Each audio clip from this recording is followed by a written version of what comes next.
Hello students, welcome back to CBC topper और competitive biology commando. আজকের এই সেশনে আমরা লাইফ সায়েন্স ক্যাটাগরি 1-এর 40টি প্রশ্ন নিয়ে আলোচনা করব, যে প্রশ্নগুলো কিন্তু 2024 এএনএম জিএনএম এক্সামিনেশনের জন্য অত্যন্ত গুরুত্বপূর্ণ এবং প্রতিটি প্রশ্নের মান হচ্ছে 1 এবং তোমরা যদি ভুল করো প্রতিটা প্রশ্নের তাহলে কিন্তু 1/4 অর্থাৎ 4টে প্রশ্ন যদি ভুল করো তাহলে কিন্তু 1 নাম্বার মাইনাস হবে। তো সেই হিসেবে তোমরা কমেন্ট সেকশনে কমেন্ট করবে যে 40-এর মধ্যে তোমরা কত পাচ্ছ এবং প্রতিটি প্রশ্ন যখন অ্যাটেম্প্ট করবে প্রথমে প্রশ্নটা দেখে নেবে, তারপর অ্যান্সার করে নেবে এবং তারপরে তোমার অ্যান্সারের সাথে আমার অ্যান্সার মিলিয়ে নেবে এবং চেক করে নেবে তোমার কতগুলো অ্যান্সার কিন্তু ভুল হয়েছে এবং তারপরে কতগুলো অ্যান্সার ঠিক হয়েছে অর্থাৎ কত পাচ্ছ 40-এর মধ্যে নেগেটিভটা বাদ দিয়ে আমাকে কমেন্ট সেকশনে কমেন্ট করে জানাবে, অথবা বলবে যে এতগুলো প্রশ্ন ঠিক হয়েছে এবং এতগুলো প্রশ্ন ভুল হয়েছে অর্থাৎ টোটাল নাম্বার এত। তো শুরু করছি আজকের ক্লাস। প্রথম প্রশ্ন, হাইড্রায় নিমাটোসিস্টের মধ্যে কোন বিষাক্ত রাসায়নিক বস্তুটি পাওয়া যায়? Option A thrombin, option B হিমোজাইন, option C hypnotoxin, option D heparin. তো হাইড্রার যে নিমাটোসিস্ট তার মধ্যে যে বিষাক্ত রাসায়নিক বস্তুটি পাওয়া যায় সেটি হলো option C is correct, hypnotoxin. Next প্রশ্নে আসি। নেক্সট প্রশ্ন, কেমোজেনি তত্ত্বের প্রবক্তাকে? অপশন এ ফ্লুজার ও ওপারিন, অপশন বি হ্যালডেন ও হেলমেন্ট, অপশন সি ওপারিন ও হ্যালডেন, অপশন ডি কোনোটিই নয়। তো কেমোজেনি তত্ত্বের প্রবক্তা হলেন option C is correct, Oparin ও হ্যালডেন। নেক্সট প্রশ্নে আসি। 3 নম্বর প্রশ্নটা অ্যাকচুয়ালি ভুল আছে, যে সেখানে বলা আছে যে আরশোলার দৃষ্টি হলো option A Theophrastus, option B Aristotle, option C Carolus Linnaeus, option D Gregor Johann Mendel. তো সেই জন্য আমি প্রশ্নটা তোমাদের চেঞ্জ করে দিচ্ছি। প্রশ্নটা হচ্ছে যে উদ্ভিদবিদ্যার জনক কে? উদ্ভিদবিদ্যার জনক কে? উদ্ভিদবিদ্যা বা বটানি, এই উদ্ভিদবিদ্যার জনককে? Option A Theophrastus, option B Aristotle, option C Carolus Linnaeus, option D Gregor Johann Mendel. তো এক্ষেত্রে সঠিক উত্তরটি হলো অপশন এ থিওফ্রাস্টাস। থিওফ্রাস্টাস হচ্ছে উদ্ভিদবিদ্যা বা বটানির জনক। নেক্সট প্রশ্নে আসি।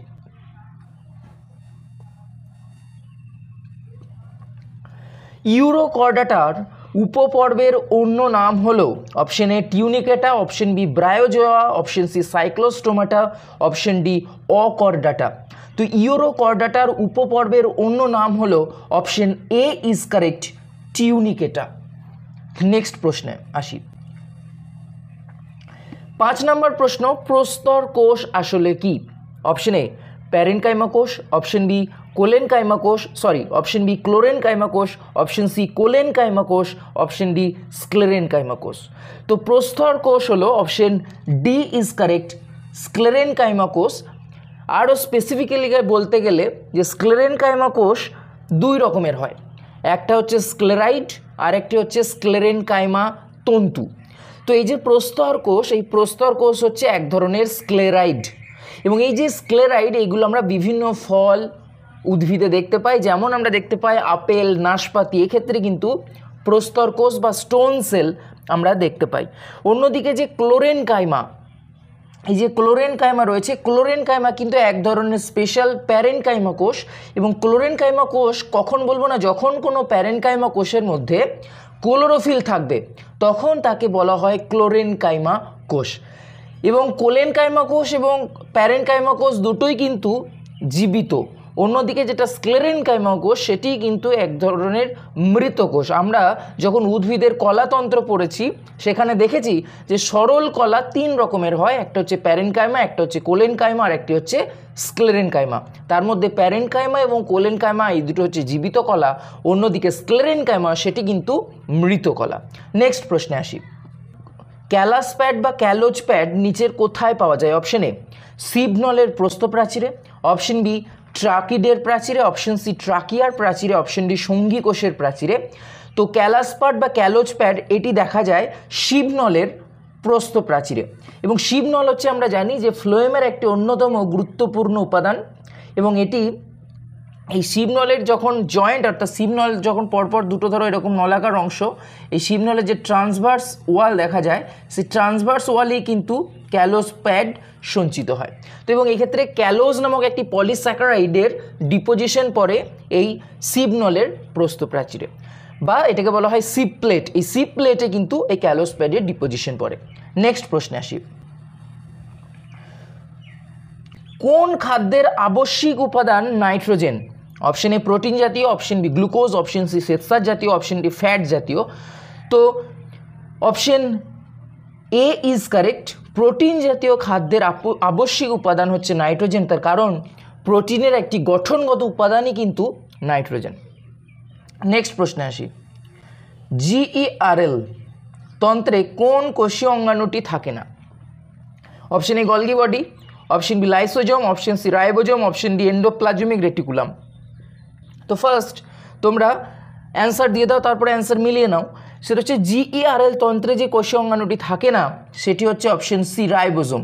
দেখো GERL এর ফুল ফর্ম কি? জি ফর হচ্ছে গলগি বডি, ER যেটা, এই ER এর পুরো নাম হচ্ছে এন্ডোপ্লাজমিক রেটিকুলাম, এবং এল এর পুরো নাম হচ্ছে লাইসোজোম।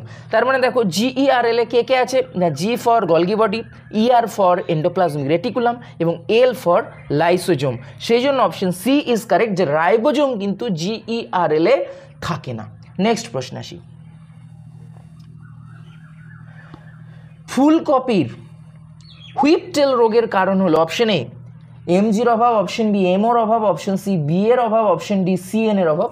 তো হুইপটেল রোগ এটা আমরা আগের ক্লাসেও আলোচনা করেছি, সেটা হচ্ছে হুইপটেল রোগের যে প্রধান কারণ সেটি হচ্ছে মলিবডেনামের অভাব, সেই জন্য অপশন বি ইজ কারেক্ট।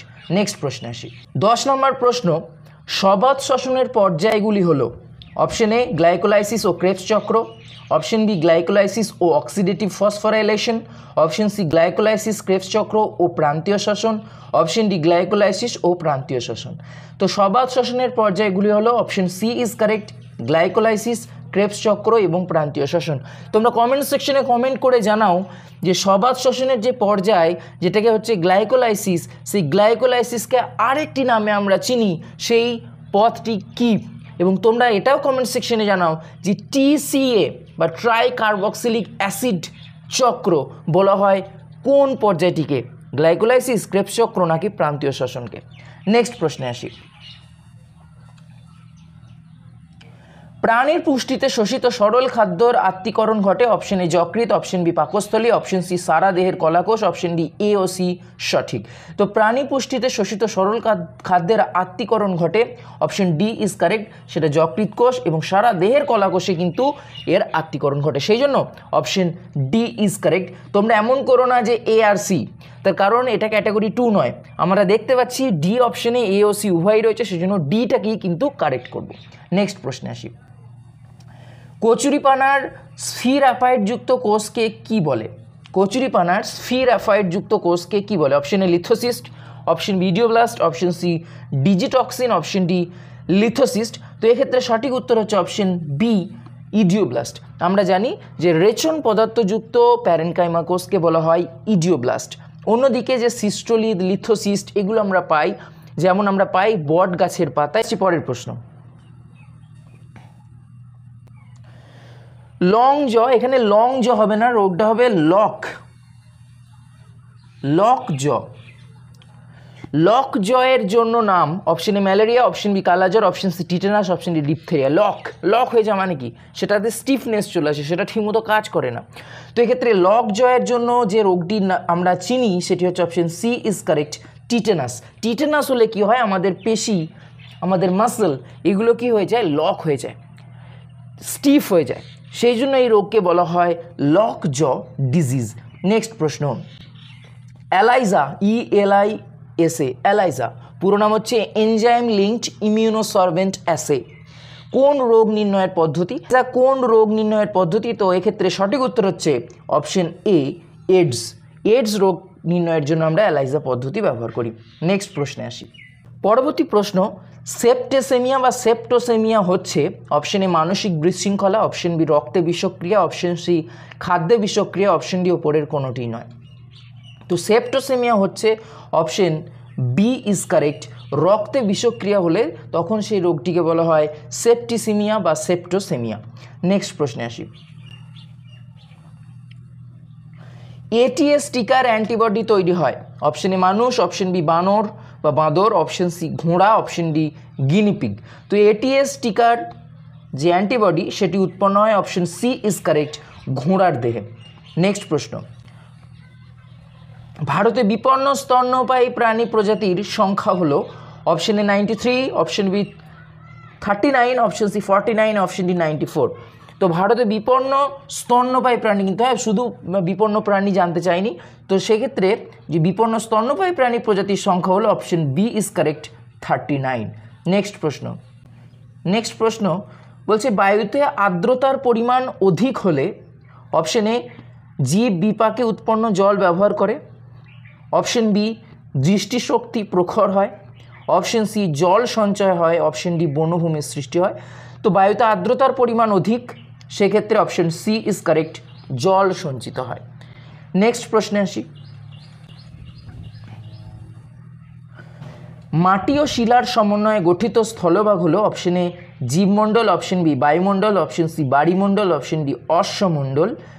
তো মাটি ও শিলার সমন্বয়ে গঠিত স্থলভাগকে বলে অপশন ডি ইজ কারেক্ট অশ্বমণ্ডল। নেক্সট প্রশ্নে আসি। পরবর্তী প্রশ্ন, বায়ুতে কার্বন ডাইঅক্সাইডের পরিমাণ option A 0.01%, option B 0.003%, option C 0.004%, option D 0.03%। তো ম্যাক্সিমাম ক্ষেত্রে কনফিউশন লাগে অপশন বি এবং ডি এর ক্ষেত্রে, যে একটা শূন্য বেশি হবে না কম হবে। তো ফার্স্ট তোমরা অ্যান্সার দিয়ে দাও, তারপরে অ্যান্সারটা মিলিয়ে নাও। এক্ষেত্রে সঠিক উত্তর হচ্ছে অপশন ডি 0.03%। নেক্সট প্রশ্নে আসি। নিচের কোন হরমোনটি বিএমআর বৃদ্ধি করে? Option insulin, option B auxin, option C thyroxine, option D oestrogen. তো বিএমআর বা বেসাল মেটাবলিক রেট বৃদ্ধি করে, সেটি হচ্ছে option C is correct thyroxine. Next প্রশ্ন, প্রতিবর্তক ক্রিয়া আবিষ্কার করেন option A Jenner, option B Linnaeus, option C Pavlov, option D Hugo de Vries. তো প্রতিবর্তক ক্রিয়া আবিষ্কার করেন option C is correct Pavlov. এবং এই প্যাভলভের প্রতিবর্তক ক্রিয়া নিয়ে আমার একটা ভিডিও রয়েছে, তোমরা চাইলে দেখতে পারো, এবং সেখানে এক্সপ্লেন করা আছে যে প্যাভলভ কীভাবে তার এক্সপেরিমেন্টের দ্বারা অর্জিত এবং সহজাত প্রতিবর্তক ক্রিয়ার মধ্যে পার্থক্য নির্ণয় করতে পেরেছিলেন। নেক্সট প্রশ্ন, নিচের কোন প্রাণীর দেহে সর্বপ্রথম স্নায়ুতন্ত্রের উদ্ভব ঘটে? Option A hydra, option B কেঁচো, অপশন সি জোঁক, অপশন ডি অ্যামিবা। তো প্রাণীর দেহে সর্বপ্রথম স্নায়ুতন্ত্রের উদ্ভব ঘটে, option A is correct hydra. Next প্রশ্ন, গমনকালে দেহের ভারসাম্য রক্ষা করে অপশন এ সুষুম্না শীর্ষক, অপশন বি গুরু মস্তিষ্ক, অপশন সি লঘু মস্তিষ্ক, অপশন ডি যোজক। তো গমনকালে দেহের ভারসাম্য রক্ষা করে অপশন সি ইজ কারেক্ট লঘু মস্তিষ্ক। এবং এছাড়া তোমরা কমেন্ট সেকশনে কমেন্ট করে জানাও যে লঘু মস্তিষ্ক ছাড়া দেহের আর কোন অংশ দেহের ভারসাম্য রক্ষায় প্রধান ভূমিকা পালন করে। নেক্সট প্রশ্নে আসি। শুক্রাণুকে পুষ্টি যোগায় অপশন এ লেডিক কোষ, এটাকে লেভিক বলা হচ্ছে, লেডিক হবে, অপশন বি সার্টলি কোষ, অপশন সি প্রোস্টেট গ্রন্থি, অপশন ডি পিত গ্রন্থি। তো শুক্রাণুকে, যখন শুক্রাণু উৎপন্ন হয় সেই প্রক্রিয়াটাকে বলা হয় স্পারমাটোজেনেসিস। এবং এই যে স্পারমাটোজেনেসিস প্রক্রিয়া, সেই স্পারমাটোজেনেসিস প্রক্রিয়ায় যখন শুক্রাণু উৎপন্ন হয় তখন সেই অপরিণত শুক্রাণুগুলোকে বলা হয় স্পারমাটিড। এবং সেই স্পারমাটিডগুলো সার্টলি কোষ থেকে পুষ্টি সংগ্রহ করে এবং সেখান থেকে পুষ্টি নেওয়ার পর কিন্তু পরিণত শুক্রাণুতে পরিণত হয়। পরিণত শুক্রাণু মানে এক্ষেত্রে ম্যাচিওর শুক্রাণুতে পরিণত হয়, সেই জন্য শুক্রাণুকে পুষ্টি যোগায় অপশন বি ইজ কারেক্ট সার্টলি কোষ। নেক্সট প্রশ্ন আসি। দুটি অসম আকৃতির গ্যামেটের মিলনকে কি বলে? Option A syngamy, option B isogamy, option C anisogamy, option D oogamy. তো দুটি অসম আকৃতির গ্যামেটের মিলনকে বলা হয় option C is correct anisogamy. অন্যদিকে দুটি একই আকার আকৃতিযুক্ত গ্যামেটের মিলনকে বলে আইসোগ্যামি।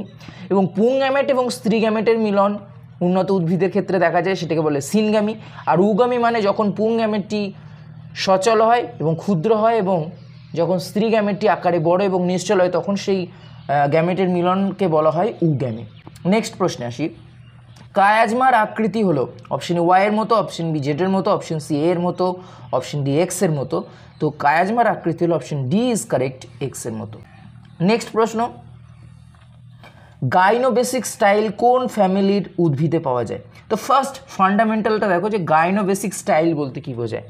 গাইনোবেসিক স্টাইল বলতে বোঝায় যখন কোনো ফুলের ওভারি বা ডিম্বাশয়টা এরকম খাঁজযুক্ত হয় এবং এরকম দুটো পার্ট থাকে, এরকম দেখো দুটো খাঁজ আছে, এবং এই যে জায়গাটায় খাঁজ হয়েছে সেইখান থেকে তোমার স্টাইলটা নির্গত হয়। অর্থাৎ সেইখান থেকে আমরা দেখব যে স্টাইল যেটা সেটা নির্গত হচ্ছে। এটাই তো, এটাই স্টাইল, ওপরের অংশটা স্টিগমা, আর এটা হচ্ছে ওভারি বা ডিম্বাশয়। তো এক্ষেত্রে ডিম্বাশয়ের আকৃতিটাতে এরকম খাঁজ থাকবে মধ্যখানে, এবং সেই খাঁজ থেকে দেখব যে স্টাইলটা উৎপন্ন হচ্ছে। স্টাইল মানে কোনটা? গর্ভদণ্ডটা উৎপন্ন হচ্ছে। তো এইটা কোন ফ্যামিলির বৈশিষ্ট্য? অপশন এ বাওয়েসি, option B Solanaceae, option C Labiatae, option D Orchidaceae. তো এইটি প্রধান বৈশিষ্ট্য যে ফ্যামিলির, সেটি হচ্ছে অপশন সি ল্যাবিয়েটি। তোমরা কমেন্ট সেকশনে জানাও যে ল্যাবিয়েটি ফ্যামিলির একটি উদ্ভিদের নাম কি। দরকার হলে গুগল সার্চ করো, কিন্তু তার সত্ত্বেও কমেন্টসে জানাবে। তার কারণ আমি চাই তোমাদের উদাহরণটা মাথার মধ্যে থাকুক, যার ফলে সেই উদ্ভিদটাকে দেখলেই তোমার মনে পড়ে যায় যে আচ্ছা এর গাইনোবেসিক স্টাইল দেখা যায়। তো কমেন্ট সেকশনে অবশ্যই জানাও যে গাইনোবেসিক স্টাইল দেখা যায় যে ল্যাবিয়েটি ফ্যামিলি, সেই ল্যাবিয়েটি ফ্যামিলির একটি উদ্ভিদের উদাহরণ। নেক্সট প্রশ্নে আসি। ডাউন সিনড্রোম, এখানে প্রিন্টিং মিস্টেক, ডাউন সিনড্রোমে ক্রোমোজোম সংখ্যা হলো, আমার একটি ক্লাস অলরেডি রয়েছে যখন আমি লাইভ ক্লাসে অ্যানালিসিস করছিলাম, যে সেখানে ডাউন সিনড্রোম, ক্লাইনফেল্টার সিনড্রোম এবং টার্নার সিনড্রোম নিয়ে আমি আলোচনা করেছি। তোমরা যদি না দেখে থাকো অবশ্যই তাদের লাইভ ক্লাস সেকশনে গিয়ে দেখতে পারো। তো এক্ষেত্রে ডাউন সিনড্রোমে কি হয় না, এখানে অটোজোমের ট্রাইজোমি ঘটে, আর ট্রাইজোমি মানে ক্রোমোজোম সংখ্যা একটি বেড়ে যায়, তাহলে আমাদের ক্রোমোজোম সংখ্যা 46টি হয়ে যায়। Option B is correct, 47। Next প্রশ্ন, মেন্ডেলের প্রথম সূত্রটি হলো অপশন এ স্বাধীন বন্টনের সূত্র, অপশন বি দ্বিসংকর জনন, অপশন সি পৃথকীভবনের সূত্র, অপশন ডি বহু সংকর জনন। তো মেন্ডেলের প্রথম সূত্রটি হলো অপশন সি ইজ কারেক্ট, পৃথক ভবনের সূত্র, যেটি এসছে মনোহাইব্রিড ক্রস বা এক সংকর জনন থেকে। যে কোন ধরনের আরএনএ বংশগতি তথ্য বহন করে ডিএনএ থেকে নকল করে? এটা কিন্তু ক্যাটাগরি 2 না, বারবার বলছি, একের অধিক অপশন কিন্তু পাবে না। তো এক্ষেত্রে সঠিক উত্তর হচ্ছে যে আরএনএ বংশগতি তথ্য বহন করে, সেটি হচ্ছে option B is correct, mRNA বা মেসেঞ্জার আরএনএ। নেক্সট প্রশ্নে আসি। মানুষের ক্ষেত্রে অসম্পূর্ণ প্রকটতার উদাহরণ হলো option A Texas disease, option B thalassaemia, option C অন্ধত্ব, option C anaemia, option D অন্ধত্ব। তো এক্ষেত্রে অসম্পূর্ণ প্রকটতার উদাহরণ হলো মানুষের ক্ষেত্রে option A is correct, Texas disease. দেখো অনেক সময় তোমরা কিছু উত্তর অজানাও থাকতে পারে, সেক্ষেত্রে তোমাদের এলিমিনেশন ফর্মুলা কাজে লাগাতে হবে। দেখো থ্যালাসেমিয়া, অ্যানিমিয়া, অন্ধত্ব কোনোটাই যেহেতু অসম্পূর্ণ প্রকটতার উদাহরণ নয়, সেই জন্য অপশন এ ইজ কারেক্ট, সেই হিসেবেও কিন্তু উত্তর করতে পারো। নেক্সট প্রশ্ন, প্যারেনকাইমা নিচের কোন প্রকৃতির উদ্ভিদের একটি অভিযোজনগত বৈশিষ্ট্য? অপশন এ জাঙ্গল উদ্ভিদ, অপশন বি জলজ উদ্ভিদ, অপশন সি লবণাম্ব উদ্ভিদ, অপশন ডি সাধারণ উদ্ভিদ। তো এটা প্যারেনকাইমা হবে না, এটা হবে এরেনকাইমা, এটা হবে এরেনকাইমা। এরেনকাইমা নিচের কোন প্রকৃতির উদ্ভিদের একটি অভিযোজনগত বৈশিষ্ট্য? অপশন এ জাঙ্গল উদ্ভিদ, অপশন বি জলজ উদ্ভিদ, অপশন সি লবণাম্ব উদ্ভিদ, অপশন ডি সাধারণ উদ্ভিদ। তো এরেনকাইমা দেখা যায় অপশন বি ইজ কারেক্ট, জলজ উদ্ভিদের ক্ষেত্রে। আমরা জানি যখন কোনো প্যারেনকাইমা কোষের মধ্যে বায়ু সঞ্চিত হয় তখন তাকে বলে এরেনকাইমা, যেমন কচুরিপানায় আমরা দেখতে পাই। নেক্সট প্রশ্নে আসি। প্লিস্টোসিন ঘোড়া হলো option A Equus, option B Pliohippus, option C Eohippus, option D Mesohippus. তো প্লিস্টোসিন ঘোড়া হলো option A is correct, Equus. Next প্রশ্নে আসি। সায়ানোজেন তত্ত্বের প্রবক্তা, খুব ভালো প্রশ্ন এটি। সায়ানোজেন তত্ত্বের প্রবক্তা হলেন option A Haldane, option B Oparin, option C Arrhenius, option D Pfluger. তো সায়ানোজেন তত্ত্বের প্রবক্তা হচ্ছেন option D is correct, Pfluger. Next প্রশ্নে আসি। নিচের কোন পিরিয়ডে ডাইনোসরদের অবলুপ্তি ঘটে? Option A Jurassic, option B Triassic, option C Cretaceous, option D Permian. তো ডাইনোসরাসদের অবলুপ্তি ঘটে যে যুগে, সেটি হচ্ছে option C is correct, Cretaceous. Next প্রশ্ন, বায়োডাইভার্সিটি কথাটির প্রচলন করেন অপশন এ ওভাম, এটা ওভাম না, এটা হবে ওডাম, দয়াকার ম। Option B Myers, option C Huxley, option D Rosen. তো বায়োডাইভার্সিটি কথাটির প্রবর্তন বা প্রচলন করেন option D is correct, Rosen. Next প্রশ্নে আসি। WWF পুরো কথা কি? কমেন্ট সেকশনে জানাও যে WWF এর পুরো কথা কি। তো বলছে যে WWF এর প্রতীকে যে প্রাণীর চিহ্নটি দেখা যায় বা যে প্রাণীর ছবিটি দেখা যায় তা হলো অপশন এ লাল পান্ডা বা red panda, option B royal Bengal tiger, option C ময়ূর, অপশন ডি একশৃঙ্গ গন্ডার। তো WWF এর প্রতীকে যে প্রাণীটি থাকে সেটি হচ্ছে option A is correct, red panda বা লাল পান্ডা। নেক্সট প্রশ্ন, লেড জৈব সংশ্লেষে বাধা দেয়, অপশন এ পেশি protein, option B myoglobin, option C haemoglobin, option D ossein. Lead বা সীসা কার সংশ্লেষে বাধা দেয়, সেটি হচ্ছে option C is correct, haemoglobin. আজকের সেশনের শেষ প্রশ্ন, সেটি হচ্ছে কৃষিক্ষেত্রে ব্যবহৃত অজৈব সারটি হলো option A NPK, option B গোবর, অপশন সি কেঁচো সার, অপশন ডি অ্যালগাল ব্লুম। তো কৃষিক্ষেত্রে ব্যবহৃত অজৈব সার হচ্ছে কোনটি, কমেন্ট সেকশনে কমেন্ট করে জানাও, এবং জানাবে কিন্তু যে সেক্ষেত্রে যে অজৈব সারের ক্ষেত্রে যে রেশিওটা ব্যবহার করা হয়, তোমাদের যদি বাড়িতে সার দেওয়া থাকে তাহলে সেই একটা ভালো কোনো সারের বা অজৈব সারের বস্তাতে যদি ভালো করে তাকাও দেখবে একটা রেশিও লেখা থাকে। রেশিওটা কি যদি জানো সেটা কমেন্ট সেকশনে কমেন্ট করে জানাও, অন্যথায় আমাকে জিজ্ঞাসা করবে কমেন্ট সেকশনে যে sir what is the ratio, আমি কিন্তু কমেন্ট সেকশনে বুঝিয়ে দেবো যে কী বলতে চেয়েছিলাম আমি। তো এক্ষেত্রে সঠিক উত্তরটি কমেন্ট সেকশনে কমেন্ট করে জানাও। আশা করছি এই ক্লাসটি তোমাকে অনেক কিছু শিখিয়েছে এবং আশা করছি এই ক্লাসটি থেকে তুমি উপকৃত হয়েছো। তো এরকম সেশন পেতে হলে বা সেশনের সাথে যুক্ত হতে হলে অবশ্যই তোমরা চ্যানেলটিকে সাবস্ক্রাইব করো যদি নতুন হও। এছাড়া তোমার কোনো বন্ধুদের সাথে এই ভিডিওটি শেয়ার করতে পারো এবং সঙ্গে থাকো CBCর সাথে। দেখা হচ্ছে ঠিক পরের ক্লাসে, তার আগে অবধি নিজের প্রিপারেশন পর্ব জারি রাখো, ভালো থাকো, সুস্থ থাকো। Thank you so very much.